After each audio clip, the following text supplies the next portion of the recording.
জাহিদ বউ নিয়ে তার নিজের বাড়িতে চলে গেল। আজ তাদের বাসর রাত। হ্যালো ভিউয়ার্স, আসসালামু আলাইকুম। দেখুন আপনারা, আমি এখন কোথায় আছি।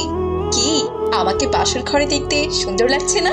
আরে এটা কি কমেন্টস করেছে? হ্যাঁ, এটা কি ফেক বাসর ঘর আপু? আরে গর্ধব, ফেক বাসর ঘর কেন হতে যাবে? হ্যাঁ, এটা আমার রিয়েল বাসর ঘর। রিয়েল রিয়েল, বুঝতে পেরেছো? টিকটক মারিয়া যেমন রিয়েল, আমার বাসর ঘরও তেমনি রিয়েল। এই তো আরেকজন কমেন্ট করেছে। এটা কি লিখেছে? টিকটকার মারিয়া আপু, আপনি বিয়ে করে ফেললেন। আপনি এমনটা করতে পারলেন? আমি আরো চেয়েছিলাম আপনাকে বিয়ে করতে। বলে কি, আমি একজন মানুষ কয়জনকে বিয়ে করব? বিয়ে তো আমাকে অনেকেই করতে চায়, কিন্তু আমার তো বিয়ে একজনকেই করতে হবে। সরি, তুমি আমার ফলোয়ার আছো, ফলোয়ারই থাকো। এটাই ঠিক আছে, তুমি আরেকজনকে বিয়ে করে